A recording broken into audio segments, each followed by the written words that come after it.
I found that nothing in life is worthwhile unless you take risks. Nothing.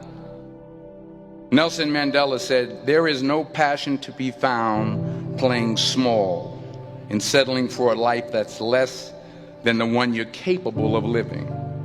Now, I'm sure in your experiences in school and applying to college and picking your major and deciding what you want to do with life, I'm sure people have told you to make sure you have something to fall back on. Make sure you got something to fall back on, honey. But I never understood that concept, having something to fall back on. If I'm going to fall, I don't want to fall back on anything. I want to fall forward.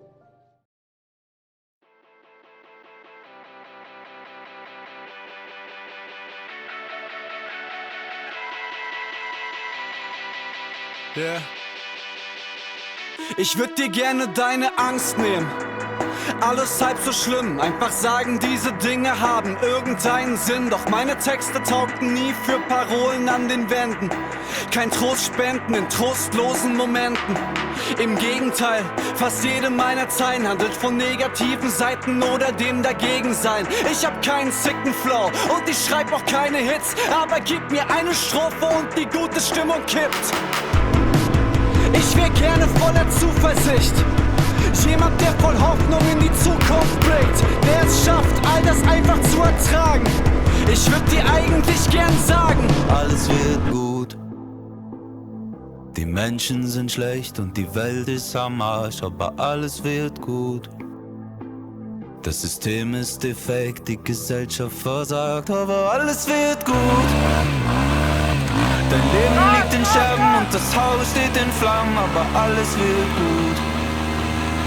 Fühlt sich nicht danach an, aber alles wird gut.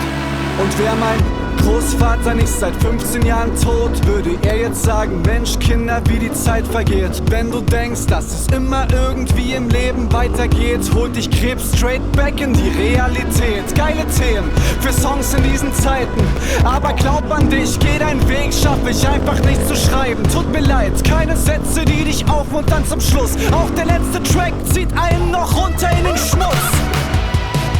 Ich wär gerne voller Zuversicht, jemand, der voll Hoffnung in die Zukunft blickt, der es schafft, all das einfach zu ertragen. Ich schau dich an und würd dir eigentlich gern sagen,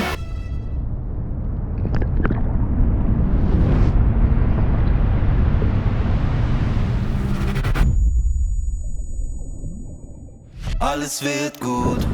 Die Menschen sind schlecht und die Welt ist am Arsch, aber Mega geil, der Grenze, genau. Das System ist defekt, die Gesellschaft versagt, aber alles wird gut. Dein Leben liegt in Scherben und das Haus steht in Flammen, aber alles wird gut. Fühlt sich nicht danach an, aber alles wird gut. Alles wird gut!